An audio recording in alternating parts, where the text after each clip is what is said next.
Mazmur 91 ayat 1-16.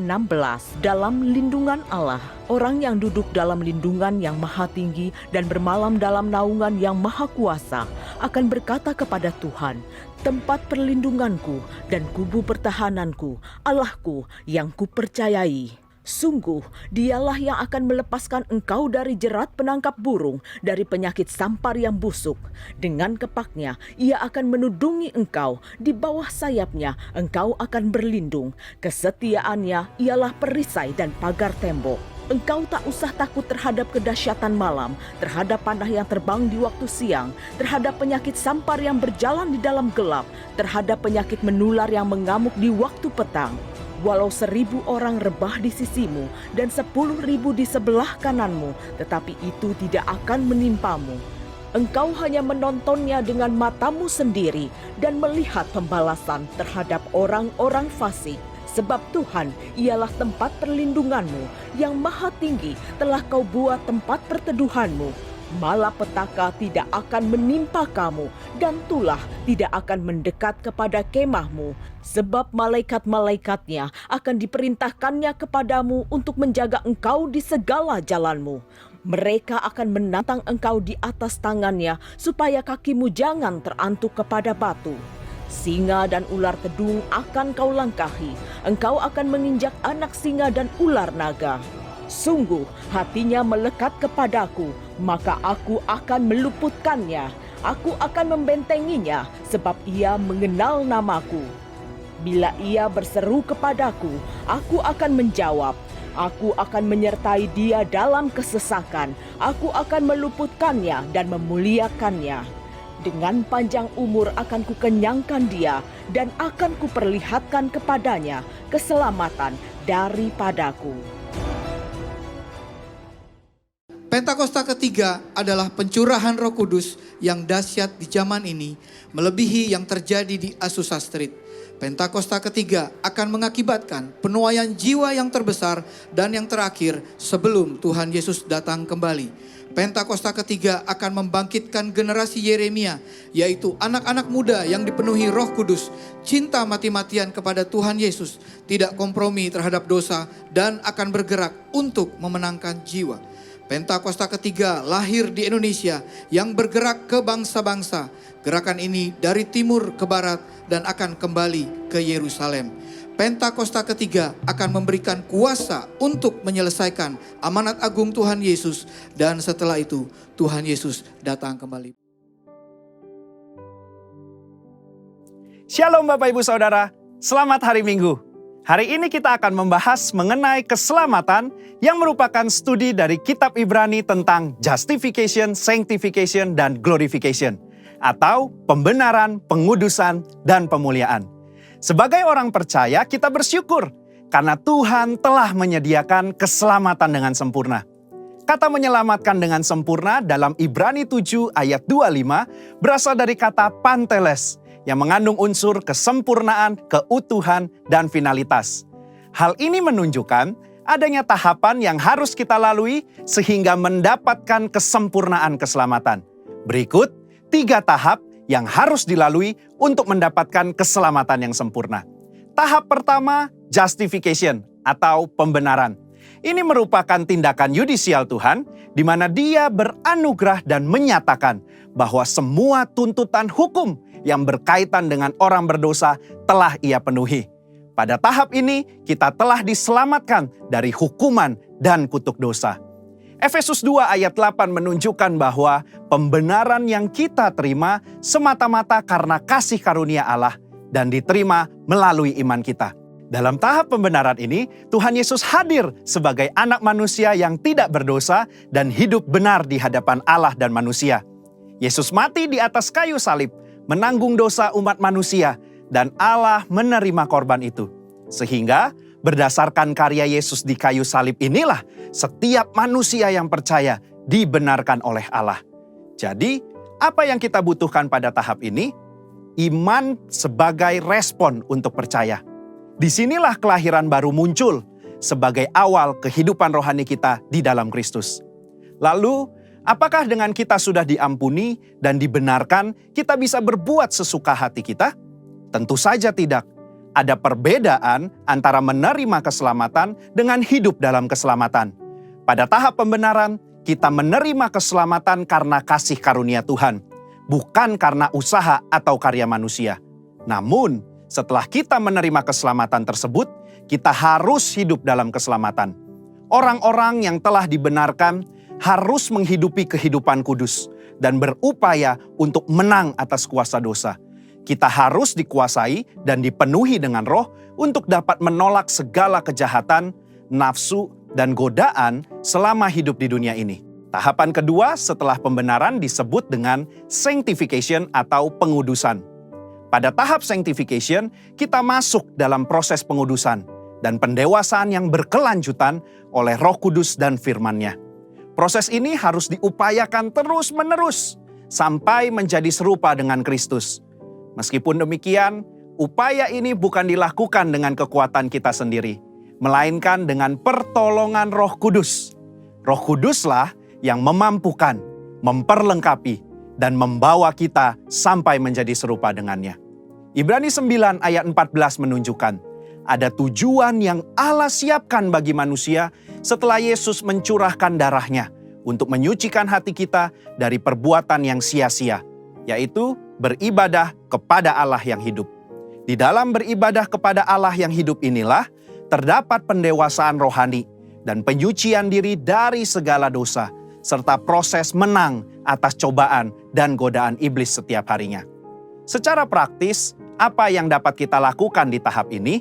Setidaknya ada 3 aspek dalam pengudusan yang kita lakukan berdasarkan Ibrani 10 ayat 22-24. Yang pertama, taat dan setia kepada Yesus. Yang kedua, saling mendorong untuk hidup dalam kasih. Yang ketiga, menghasilkan buah pertobatan dan buah roh. Di dalam tahap pengudusan ini, akan banyak peperangan rohani yang dilakukan. Maka dari itu, kita harus senantiasa hidup dikuasai oleh roh dan hidup dalam pengudusan. Sehingga kita akan menang atas setiap peperangan yang kita lakukan. Sekali lagi, kasih karunia adalah tindakan Tuhan memberikan Roh Kudus-Nya untuk memenuhi dan menguatkan kita dengan kehadiran, pengurapan, dan karunia-Nya. Melalui iman adalah kita dengan setia mengerjakan ketaatan dan latihan-latihan yang membangun manusia rohani kita sampai menjadi serupa dengan Kristus. Tahapan ketiga untuk mencapai keselamatan yang sempurna adalah glorification atau pemuliaan. Tahapan ini juga disebut sebagai keselamatan akhir, di mana kita akan diselamatkan dari kehadiran dosa. Artinya, manusia tidak lagi memiliki kehadiran dosa. Di dalam doktrin keselamatan, kondisi ini akan tergenapi ketika Tuhan Yesus datang untuk kali yang kedua, dan hanya tersedia bagi mereka yang bertahan dan setia selama proses pengudusan, dan yang telah menjadi serupa dengan gambar Yesus. Ibrani 10 ayat 37 menunjukkan, sedikit waktu lagi Ia akan datang. Sudah siapkah kita akan kedatangannya? Apakah kita sudah serupa dengannya? Melakukan perintah dan amanat agungnya dengan benar? Ada 3 hal yang akan dilakukan saat Ia datang untuk kali yang kedua.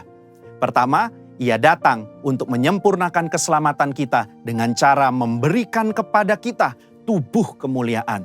Yang kedua, Ia memberikan upah kepada kita hamba-hambanya. Dan yang ketiga, Ia menyelesaikan rencananya dengan menghancurkan iblis dan menegakkan kerajaannya. Kesimpulannya, insan Pentakosta menganut doktrin progressive salvation, yaitu bahwa keselamatan tidak didapatkan secara instan, melainkan sebuah proses dan perjalanan yang dituntun dan dipimpin oleh Roh Kudus sampai akhir hidup. GBI menolak pandangan sekali selamat tetap selamat. Jaminan keselamatan itu selalu kita miliki selama kita tetap tinggal di dalam Kristus.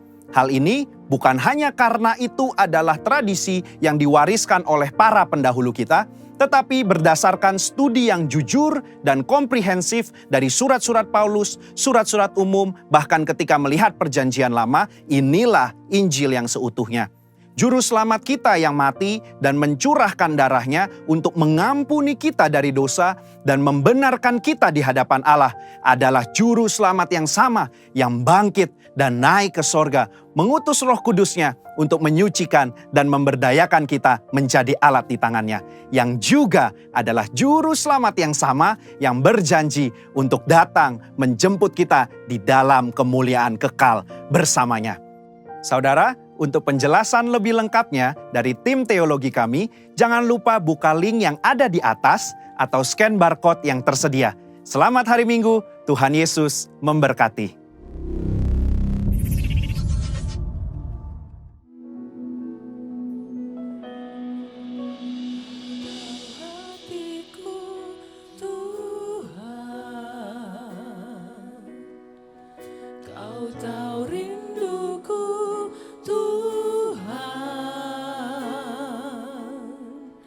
Kau tahu harapku, Kau tahu mimpiku, di tangan-Mu Tuhan. Dalam setiap jalanku, dalam setiap langkahku,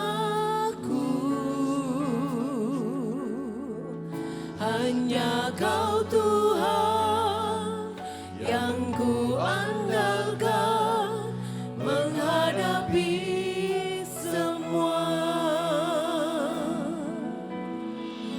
Yesus, Kau anugerah terindah dalam hidupku. Kau sungguh berarti di setiap jalanku, dan anugerah-Mu selalu mempesonaku. Yesus, Kau terbaik, Yesus, Kau termanis di dalam hidupku.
Tuhan. Shalom Bapak Ibu. Boleh beri tepuk tangan lagi buat teman-teman pemusik. Apa kabar? Luar biasa. Kemarin pergantian tahun baru, Bapak Ibu ngapain nih? Hah? Ada yang merayakan, ada yang dalam penderitaan mungkin ya. Kalau saya kebetulan yang sedikit menderita Bapak Ibu ya. Jadi menjelang akhir tahun tiba-tiba anak saya sakit. Lalu malam-malam kami harus ke UGD gitu. Harus ke UGD, udah dirawat sampai subuh, kita coba pulang. Kambuh lagi. Kita pergi lagi gitu ya. Kita cari rumah sakit yang lain supaya mungkin ya dokter ada bilang apa gitu yang lain gitu ya. Jadi itulah. Tidak semua kita mungkin mengalami hari-hari yang berkemenangan hari-hari ini. Amin Bapak Ibu. Nah, jangan lupa gembala sidang kita Pak Niko punya tuntunan Tuhan apa? Bangkit jadi terang. Nah, Bapak Ibu pernah berpikir nggak kalau disuruh bangkit berarti kenapa 2024? Berarti ada banyak situasi yang membuat kita sulit untuk bangkit. Amin Bapak Ibu. Ada situasi-situasi yang membuat kita harus paksa diri kita bangkit, ayo bangkit gitu. Nah yang kedua kalau disuruh jadi terang artinya apa? Berarti di sekitar kita apa Bapak Ibu? Kemungkinan banyak gelap. Amin. Kemungkinan banyak gelap. Ya, saya pas masuk 2024 kok tiba-tiba ngalamin ini ya, seperti dibilang anxiety enggak, dibilang serangan kecemasan enggak. Tapi kok di pikiran ada masuk yang namanya apa ya, ketidakpastian.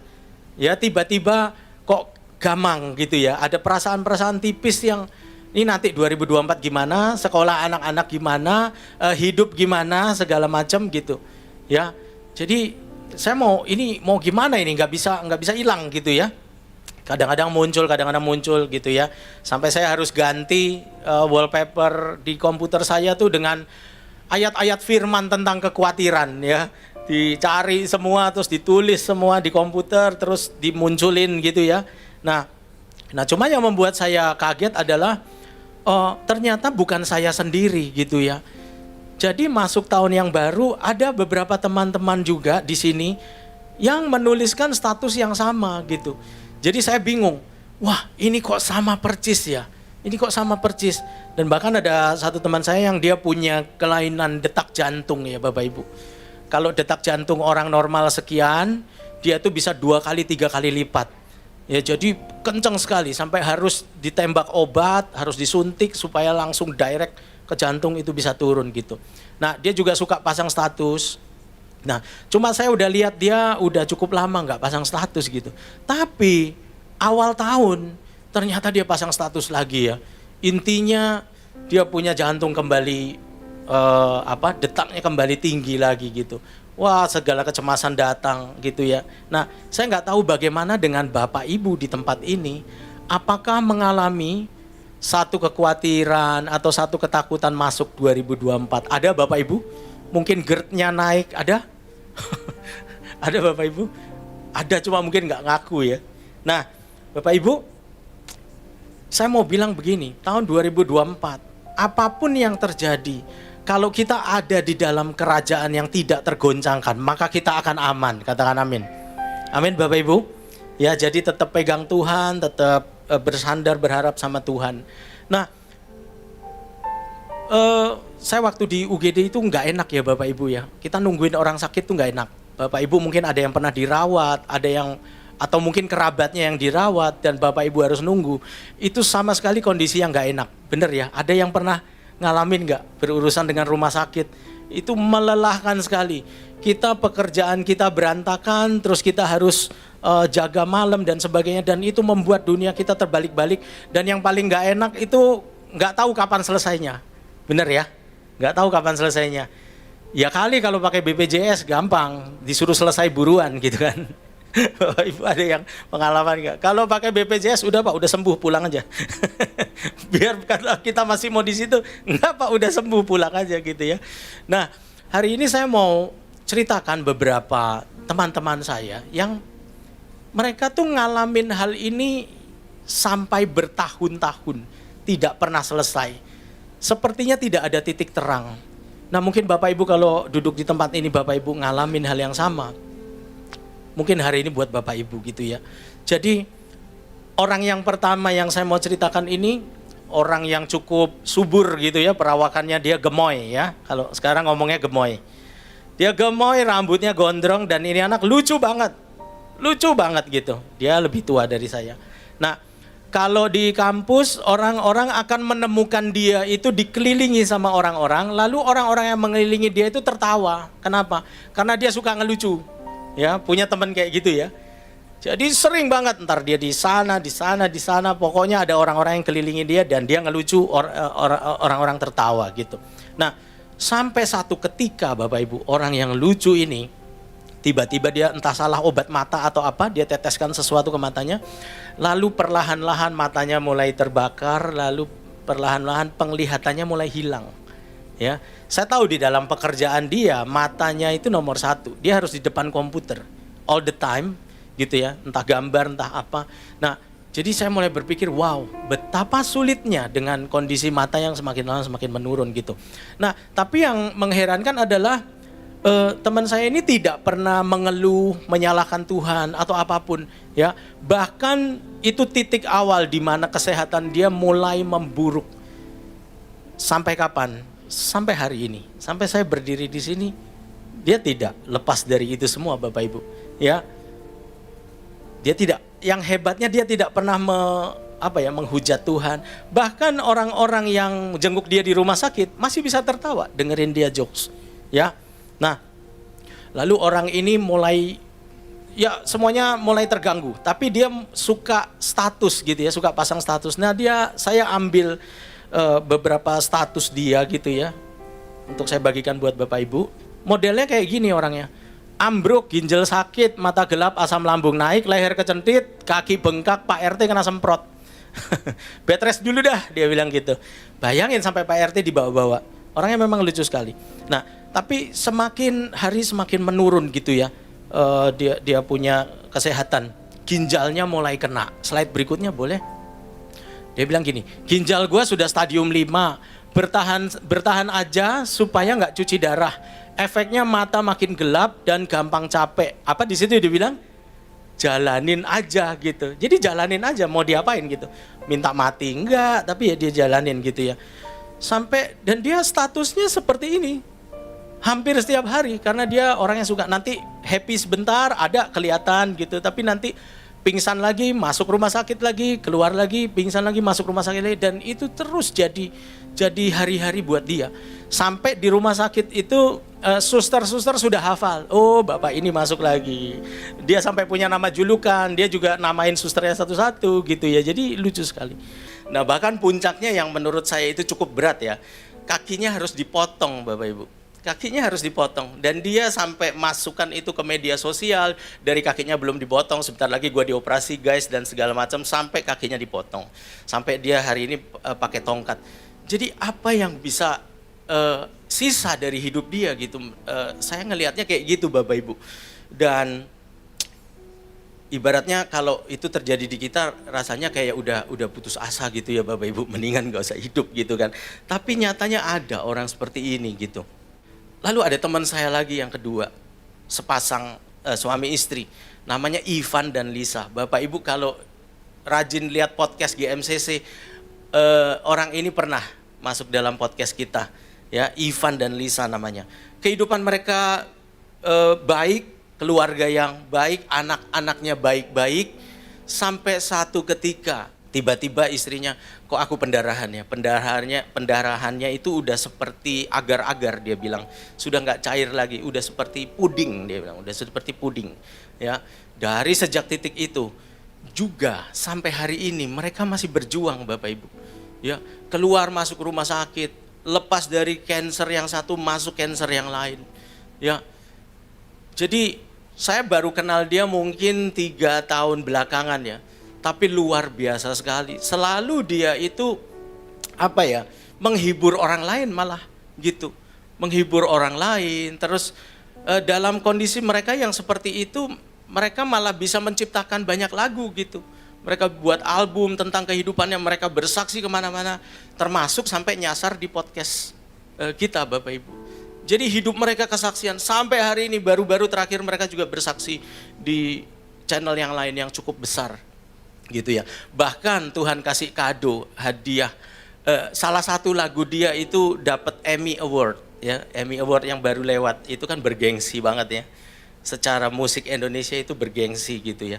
Nah, saya dulu sering bertanya ya, Tuhan kok ada orang seperti ini? Banyak orang bisa dengan mudahnya menghakimi mereka, ya, dan itu mereka terima Bapak Ibu. Kenapa sih? Lu ada dosa apa sih? Itu yang paling umum manusia-manusia yang tak berakhlak sampaikan. Amin Bapak Ibu. Bahkan kadang hati kecil juga berpikir, Tuhan kok seperti ini? Satu kali Tuhan taruh dalam hati saya begini. Kamu berpikir seperti itu, padahal sebetulnya dengan orang-orang seperti ini aku lagi ngajarin kamu. Amin Bapak Ibu. Orang-orang yang bertahan di dalam iman ini loh. Sebenarnya tanpa mereka tahu, mereka lagi punya dampak yang besar buat orang lain tanpa mereka sadar. Amin Bapak Ibu. Ya. Kalau kita dengar kesaksian, sakitnya sembuh, mujizat-mujizat segala macam, kita muncul harapan, betul Bapak Ibu. Tapi yang masih sakit gimana? Yang nggak sembuh-sembuh gimana? Kalau dengar kesaksian orang bertahan dalam iman, maka yang muncul apa? Kekuatan. Amin Bapak Ibu. Jadi kita suka dengar banyak kesaksian yang, wah Tuhan tolong, Tuhan tolong. Ada banyak Bapak Ibu yang mereka bertahan di dalam iman, Tuhan nggak tolong. Kesaksian yang seperti ini harusnya mendatangkan kekuatan bagi kita. Amin Bapak Ibu. Nah, saya akan sampai pada intinya. Kenapa sih orang-orang ini mau bertahan? Salah satunya Bapak Ibu, saya bilang salah satu. Dari sekian banyak sebab, ada kesamaan di antara orang-orang ini. Sebenarnya ada berapa orang lagi, cuma waktunya nggak cukup. Kesamaan mereka Bapak Ibu, boleh ditampilkan slide berikutnya. Nah, ini yang orang pertama, yang kakak senior saya. Dia bilang gini, selalu ada apa? Orang-orang baik, God bless, tangannya begini. Ya, ini orang yang pertama. Dia mengakui di dalam hidup dia ada orang-orang. Lalu berikutnya, ini dia juga. Untung banyak teman yang bantuin masalah gitu. Dan ini nggak cuma sekali ya. Nah sekarang yang si tadi, Ivan dan Lisa, coba statusnya. Satu kali dia gini, ada yang pernah bertanya bagaimana saya bisa begitu kuat selama ngurusin Lisa yang sakit. Mesti bolak-balik, mesti urus anak, bagaimana harus seringkali nelen semuanya sendiri. Lalu jawaban saya gini, sorry saya bukan orang yang kuat, nggak jarang saya harus pendam semuanya sendiri dan akhirnya menjadi apa? Frustasi juga kadang. Nah ini yang bagus. Dia bilang gini, namun Tuhan adalah gembala yang baik. Tuhanlah yang menghibur saya dengan apa? Mengirim orang-orang yang memberi kekuatan. Masalahnya belum selesai sampai sekarang. Buat kedua orang yang saya ceritakan itu. Ada satu kesamaan Bapak Ibu yang saya mau bagikan siang hari ini dan ini penting banget. Salah satu kekuatan mereka bertahan di dalam iman, di dalam penderitaan adalah mereka punya orang-orang di sekitar mereka. Support system yang baik. Amin Bapak Ibu. Itu loh yang saya mau bilang. Komunitas yang baik itu mereka punya gitu. Nah, jadi waktu mereka lagi dalam kondisi yang susah, itu ada orang-orang yang minimal ngingetin, minimal WA, minimal apapun gitu ya. Jadi bukan berarti dia tidak pernah frustrasi, pernah, itu pastilah. Kita aja yang ngelihat sampai bingung gitu ya. Tapi mereka yang ngalami kayak apa? Ya, tapi mereka selalu bilang, berterima kasih ada orang-orang, berterima kasih ada orang-orang. Dan bukan hanya mereka berdua, ada begitu banyak kisah yang bisa saya ceritakan, ujung-ujungnya benang merahnya mirip. Ada orang lain, ada komunitas. Ya, ada satu ibu lagi, dia ditinggal sama suaminya udah KDRT, galak, pokoknya tukang mukul. Dan satu hari semuanya ditinggalkan begitu saja. Ibu ini ditinggalkan dengan 3 orang anak. Bayangin Bapak Ibu, ibu-ibu di sini bisa bayangin. Dan Dia bukan seorang ibu yang udah punya usaha, bisa mandiri. Enggak, sama sekali enggak. Dia ibu rumah tangga biasa yang tadinya cuma terima nafkah dari suaminya. Nah, suami yang sama pergi tinggalin dia. Dengan 3 orang anak masih kecil-kecil. Bayangin Bapak Ibu. Nah, waktu saya dengar kesaksiannya, itu sudah kondisi anaknya sudah besar-besar semua, sudah S1. Semuanya sarjana, dan dia bilang itu anugerah indah banget dalam hidup dia gitu ya. Dia punya anak-anak yang baik Bapak Ibu. Dia cerita kalau saya sakit, wah anak-anak saya tuh bisa sangat care sekali terhadap saya. Nanya mami sakit apa, yang satu beli obat, yang satu segala macam, rame-rame ke dokter dan sebagainya.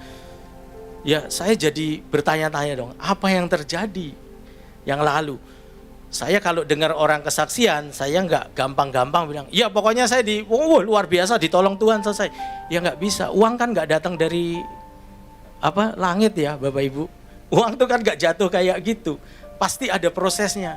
Nah saya tanya, Bu gimana Bu awalnya? Ibu rumah tangga biasa, nggak tahu gimana cari uang, cuma taunya mengelola uang dan urus anak-anak. Sekarang ibu harus semuanya sendiri.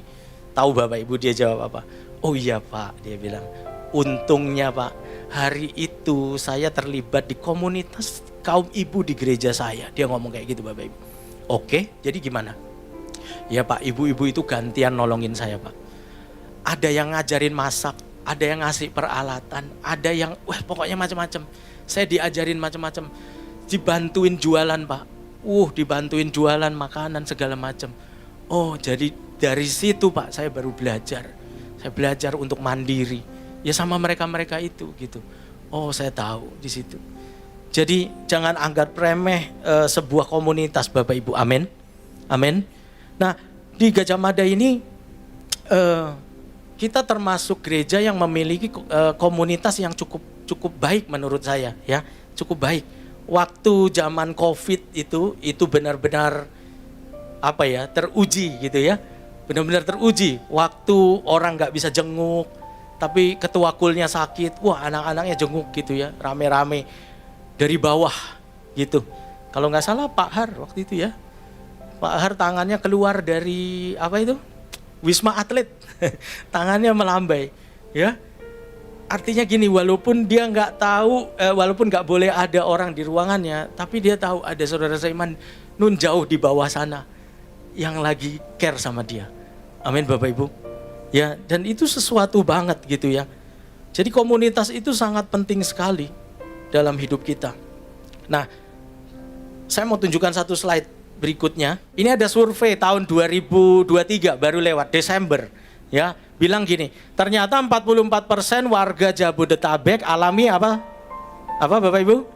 Kesepian, dan 6% kesepiannya berat, dibilang gitu. Jadi kemungkinan besar Bapak Ibu ada yang duduk di tempat ini tapi dalam keadaan sebenarnya sepi banget. Berapa tahun lalu Pastor Paulus dia pernah berbagi tentang ini. Dia bilang keinginannya untuk bunuh diri itu dari mana sih? Dari loneliness dan emptiness. Kalau udah sepi, udah kosong, udah itu nggak tahu hidup mau apa. Dan itu menjadi kalau Bapak Ibu cari ya di internet gitu ya, salah satu pembunuh atau penyebab orang kepengen bunuh diri, top 5-nya salah satunya kesepian. Ya, jadi mari Bapak Ibu, ini sesuatu yang sangat serius. Kita tidak bisa hidup seorang diri, katakan amin. Amin. Ya, kita punya roh kuat. Alkitab bilang roh itu penurut, tapi daging lemah. Panca indera kita masih ngelihat, mungkin kita habis doa tapi kita nggak bisa ngusir perasaan-perasaan itu. Kesepian itu muncul lagi gitu ya. Nah, oleh sebab itu mari kita coba berpikir kembali gitu ya. Apakah kita sudah mempunyai support system yang baik saat ini gitu ya. Saya tidak bicara komunitas di luar sana, ada banyak banget. Bapak Ibu main futsal ada komunitasnya, punya mobil merek apa aja ada komunitasnya. Saya tidak lagi bicara itu, tapi saya lagi bicara komunitas orang-orang rohani yang ada di sekitar kita dan itu siap untuk menguatkan kita saat kita lemah. Amin Bapak Ibu. Kalau belum ketemu hari ini cari benar-benar ya. Kita baca sama-sama Bapak Ibu. 1, 2, 3. Lalu katanya kepada mereka, hatiku sangat sedih, seperti mau mati rasanya. Tinggallah di sini dan berjaga-jagalah. Nah, ini terkenal sekali. Sebelum pembantaian yang dilakukan terhadap Yesus, malam itu dia rasa gini, saya kok ada apa ya, saya kayak mau mati nih rasanya. Lalu dia juga pemuritan Bapak Ibu, dia punya komsel juga, dia punya 12 orang dibawa, terus 3 orang yang dibawa lebih dekat. Dia punya yang lebih dekat dari 12 itu, ya Petrus, Yohanes, Yakobus, 3 orang ini. Dia bilang gini, di sini aja ya, di sini aja, saya gak mau mati hari ini. Nah, saya mau bilang Bapak Ibu, kapan momen terakhir Bapak Ibu bilang saya mau mati ini? Mungkin ada yang sekarang, masuk 2024 mungkin Bapak Ibu, saya pengen mati. Gak kuat Pak, gak kuat. Saya beberapa kali alami itu Bapak Ibu. Ya jadi kita gak pernah tahu kapan momen seperti kayak gini datang. Elia hari ini dia kuat banget, Nabi Baal ditantang semua. Bapak Ibu ingat besoknya kenapa? Besoknya dia dibalas sama Isabel. Mana tuh pendeta yang habis bunuhin Nabi Baal? Dia lari, terus dia apa? Bapak Ibu baca situ, minta mati, Tuhan ambil aja nyawaku. Minta mati Bapak Ibu.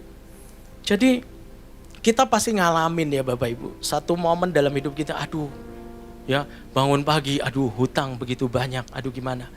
Bapak Ibu kalau lihat kesaksian di podcast seorang pengusaha Batagor Cuplis, dia bilang, Ci saya sampai nggak kepengen siang, dia bilang, saya nggak kepengen siang, dia bilang, kenapa?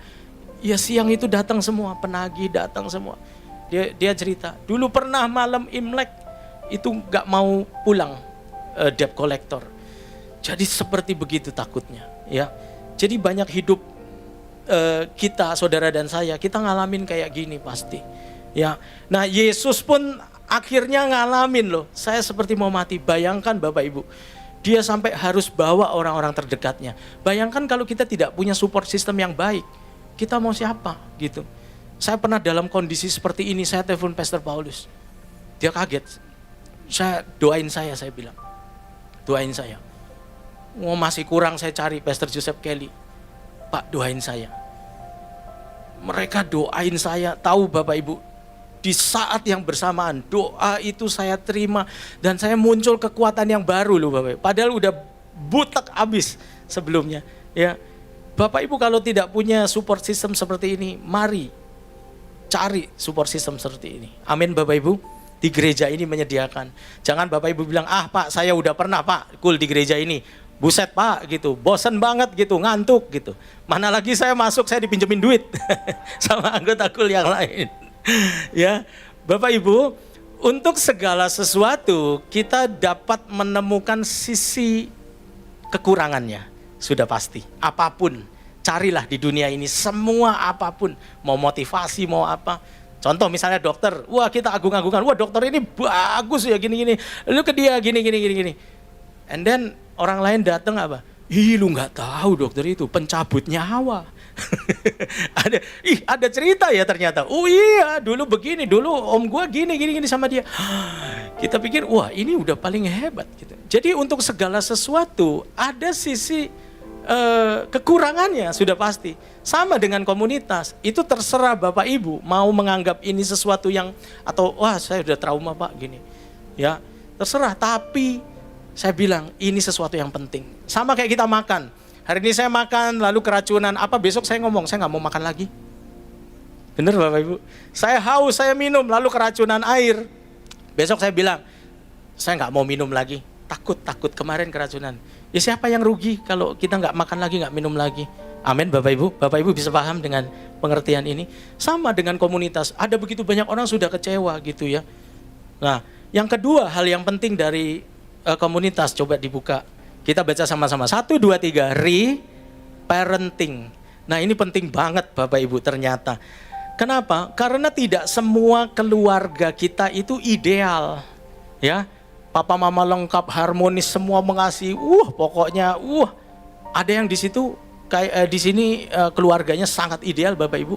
Kalaupun ada, Bapak Ibu harus jadi ketua kul. Amin. Tapi menurut saya keluarga itu untuk jadi sangat ideal itu sulit ya. Nanti ada aja yang kurang ya. Ada yang papanya kabur.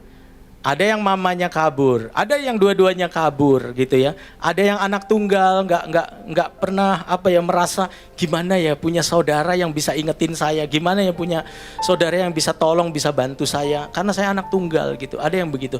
Jadi tidak ada, hampir tidak ada keluarga yang ideal Bapak Ibu, termasuk keluarga saya. Nah, oleh sebab itu kita butuh namanya reparenting. Reparenting bukan bicara tentang hanya orang tua, bukan, tapi berbicara tentang sebuah hubungan yang tergantikan Bapak Ibu, dan itu dalam ilmu konseling itu menyembuhkan ternyata. Jadi ada mental kita yang di masa lalu yang rusak karena kita punya keluarga yang tidak ideal. Entah pola asuh, entah apapun itu, kejadian trauma, kecelakaan dan lain sebagainya, pelecehan. Nah, itu yang membuat kita tidak pernah ideal. Nah, oleh sebab itu di dalam komunitas Bapak Ibu akan menemukan, oh ada papa rohani, ada mama rohani, ada saudara-saudara rohani. Dan itu indah. Amin Bapak Ibu. Dan ini penting. Dikatakan waktu kita memiliki reparenting yang benar gitu. Nah, maka segala luka batin atau segala kekosongan, tangki-tangki yang kosong yang tidak pernah penuh itu, nah itu ternyata bisa tertutup. Bisa tertutup gitu ya. Nah, berikutnya adalah dimuridkan Bapak Ibu, dimentor. Nah, saya akan tutup dengan bagaimana saya bergabung di dalam komunitas Bapak Ibu. Saya tuh dulu nggak suka ke gereja, ya. Jadi yang ke gereja cuma papa mama aja sama saudara yang lain yang udah lebih besar. Saya lebih suka di rumah main. Nah, satu kali papa mama saya dengar di gereja ini akan dibentuk ibadah youth yang baru gitu. Baru pertama kali itu, belum ada. Nah, mereka dengar. Mereka mungkin terbatas untuk menjelaskan tentang Yesus secara umur saya, gitu ya. Cuma mereka tahu, this is very important. Ini penting banget, anak gua harus join apapun caranya. Itu yang ada di pikiran mereka. Lalu mereka begini, ada sepupu yang waktu itu tinggal di rumah, lebih besar dari saya. Dia bilang, kamu setirin anak-anak ke gereja setiap hari Sabtu. Tidak boleh bolos. Ini mobil bawa, ini kamu setirin, bawa mereka semua. Kita kurang lebih 3-4 orang lah pergi ke youth waktu itu. Ya, Bapak Ibu tahu di situ pertama kali saya join, aduh, nggak nyaman sama sekali ya.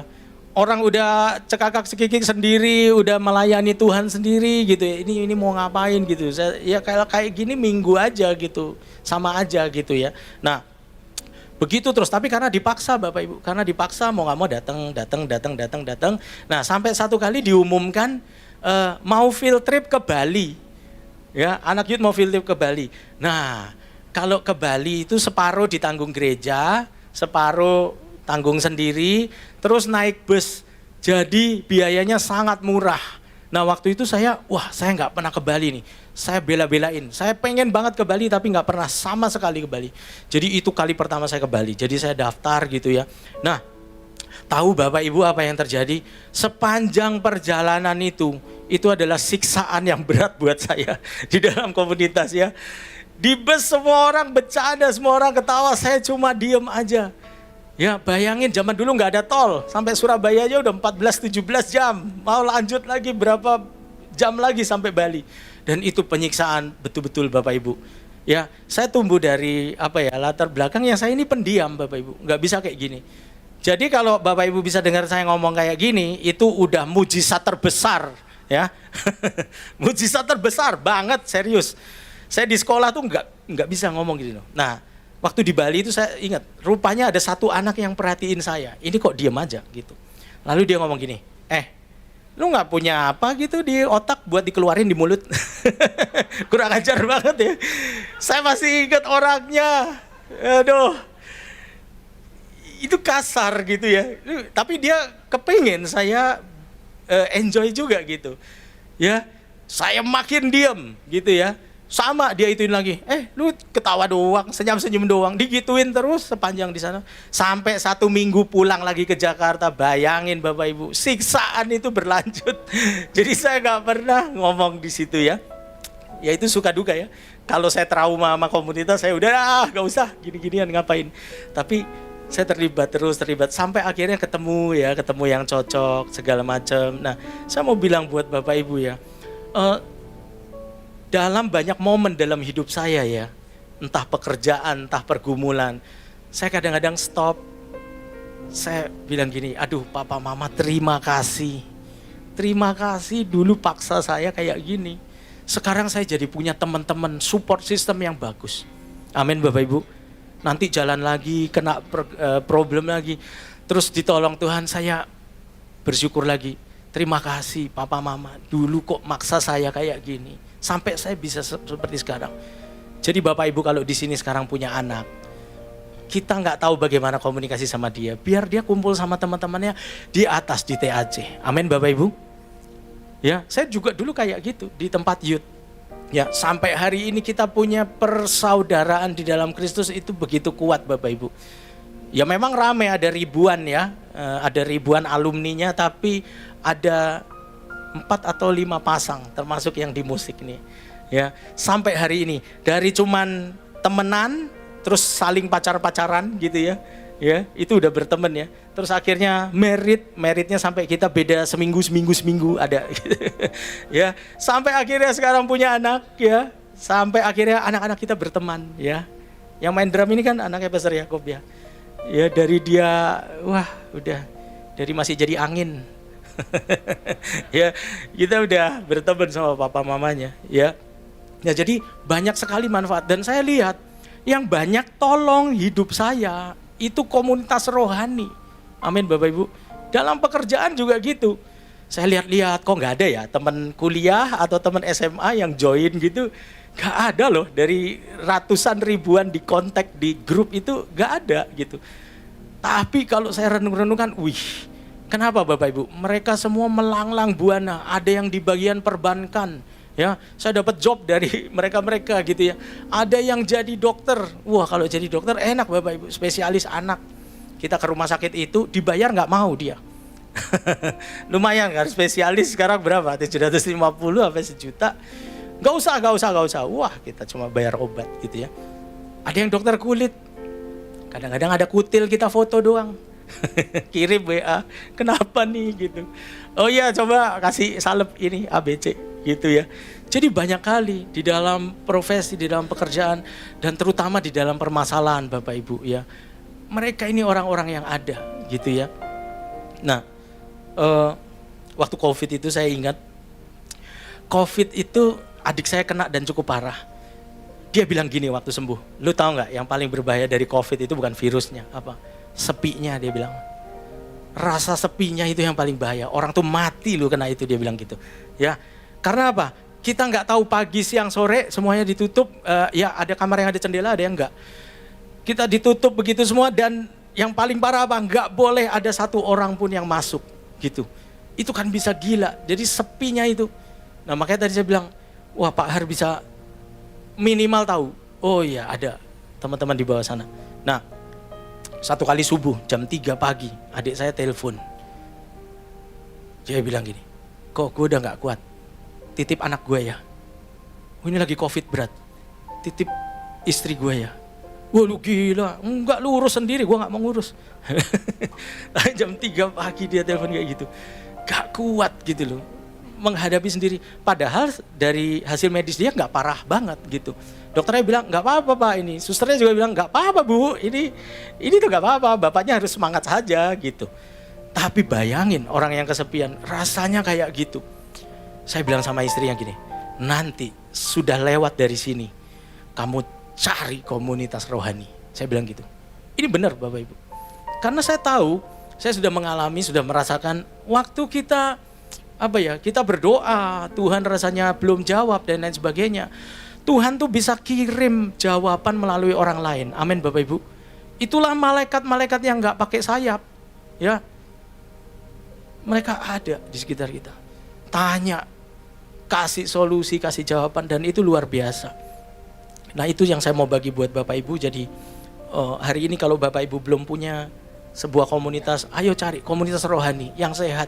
Kalau belum ketemu di satu tempat kecewa, nggak apa-apa, cari lagi. Karena kita nggak bisa sendiri. Sampai ada teman saya yang dari luar tuh waktu lihat kami ya secara berkomunitas gitu ya, dia ngomong gini, bro, lu enak banget sih, apanya yang enak? Kamu punya teman-teman seperjalanan hidup untuk menua bersama. Dia ngomong kayak gitu. to get all together. Bisa tua bareng-bareng. Saya mikir, iya juga ya. Saya yang ngejalanin gak terlalu merasa, tapi orang lain yang lihat, dia bisa bersyukur. Gua pengen loh punya itu kayak itu. Jadi saya, oh iya ya, bisa menua bersama. Dan itu saya alami Bapak Ibu. Sampai hari ini, wah kita masih punya orang-orang terdekat yang bisa support secara rohani. Amin Bapak Ibu. Amin. Di gereja ini ada banyak komunitas yang bisa Bapak Ibu ikuti. Komunitas rohani. Orang-orang yang siap untuk jadi sahabat kita. Untuk jadi mentor. Dan bahkan kalau Bapak Ibu ideal, Bapak Ibu bisa memuridkan mereka juga. Amin Bapak Ibu. Amin. Sampai di sini saya menyampaikan, saya berdoa supaya melalui ini Bapak Ibu semakin disadarkan untuk hidup berkomunitas, menjadi berkat, dimuridkan, memuridkan orang, dimentor, nanti mentorin orang. Amin Bapak Ibu. Tuhan berkati, mari bangkit berdiri, kita akan berdoa. Beri kemuliaan buat Tuhan. Mari kita bersyukur sama Tuhan Bapak Ibu. 1 tahun lewat. Mungkin Bapak Ibu bilang 2023 saya nggak ditolong Pak. 2024 jangan berhenti berharap sama Tuhan. Amin Bapak Ibu. Jangan lepaskan Tuhan. Dia sudah ada di tahun-tahun depan kita. Oleh sebab itu mari kita bersyukur hari ini. Ada 1 musim yang sudah lewat. Semusim berlalu, namun kau selalu pelihara aku. Kasih dan setia Tuhan. Layu pun tidak pernah Bapak Ibu. Dia selalu ada buat kita.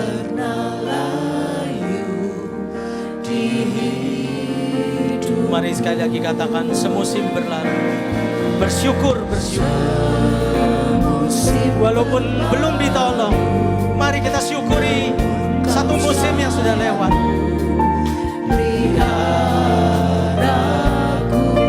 Terima kasih untuk kasih dan setiamu Tuhan.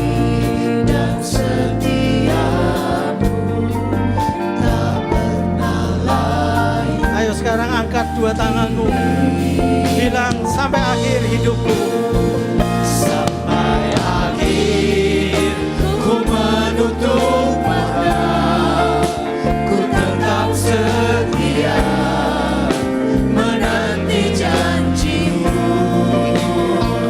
Sampai ku dapatkan mahkota kehidupanku. Ku tetap setia untuk melayanimu sampai akhir hidup kami. Sampai akhir ku menutup mata. Ku tetap setia menanti janjimu. Sampai ku dapatkan mahkota kehidupanku. Ku tetap setia. Mari sekali lagi kita bersyukur sama Tuhan, sama-sama katakan sampai akhir. Sampai akhir ku menutup mata. Ku tetap setia menanti janjimu. Sampai ku dapatkan mahkota kehidupanku. Ku tetap setia melayanimu. Mari kita berdoa Bapak Ibu.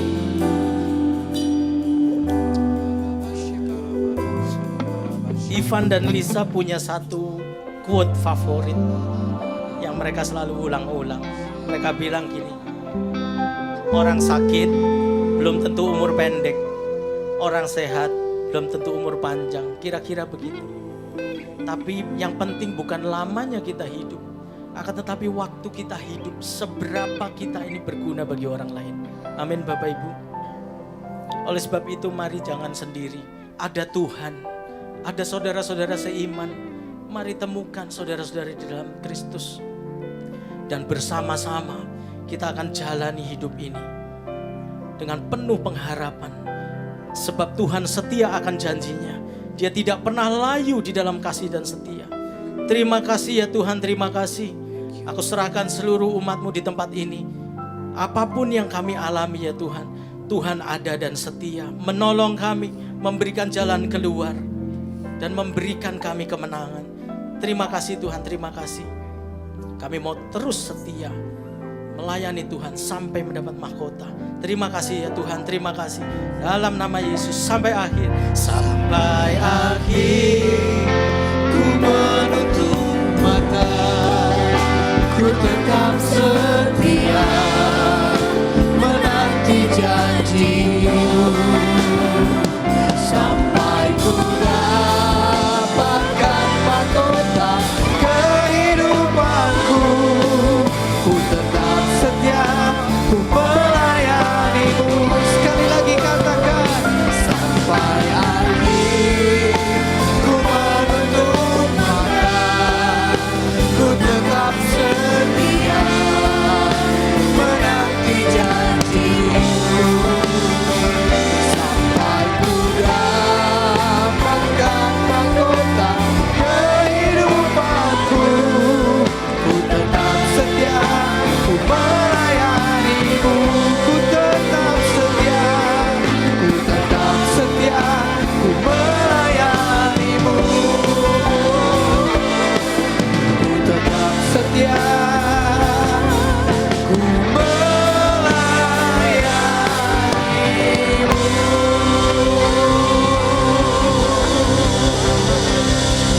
Haleluya.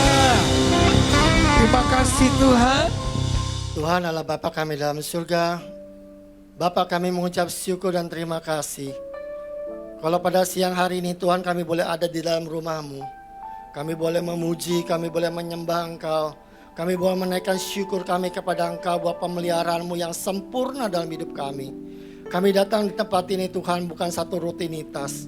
Kami datang karena kami rindu untuk berjumpa dengan Engkau. Kami datang di tempat ini Tuhan, ada ucapan syukur kami buat Engkau yang telah setia dalam hidup kami. Engkaulah Allah yang tidak pernah meninggalkan, tidak pernah membiarkan hidup kami. Engkaulah Allah Immanuel. Engkaulah Allah yang juga yang mencukupi segala keperluan dan kebutuhan kami menurut kekayaan dan kemuliaan-Mu ya Bapa. Engkau juga yang memberikan kesembuhan bagi kami. Oleh kuasa biru-biru-Mu ya Tuhan, kami telah disembuhkan ya Bapa. Kami mengucap syukur Tuhan buat firman-Mu melalui hamba-Mu Pastor Pohan ya Tuhan. Kiranya Kau mengurapi hamba-Mu ya Tuhan. Kau tuntun setiap hidupnya dalam seluruh pelayanannya. Biar segala kemuliaan ini dikembalikan kepada Engkau ya Tuhan. Kau berkati kehidupannya, Kau berkati keluarga dan anak-anaknya ya Bapa. Terus Kau pakai hamba-Mu ini ya Tuhan menjadi penyampaian kabar baik firman-Mu ya Bapa. Tuhan terima kasih. Kami rindu untuk menerima berkat yang daripada-Mu. Mari kita angkat tangan kita. Terimalah berkat kasih karunia damai sejahtera, kasih yang daripada Allah Bapa, persekutuan kita dengan anaknya yang tunggal Yesus Kristus, serta pertolongan yang manis oleh Roh Kudus akan selalu menyertai kita mulai dari saat ini sampai selama-lamanya. Semua yang percaya katakan amin. Tuhan Yesus memberkati. Selamat hari Minggu.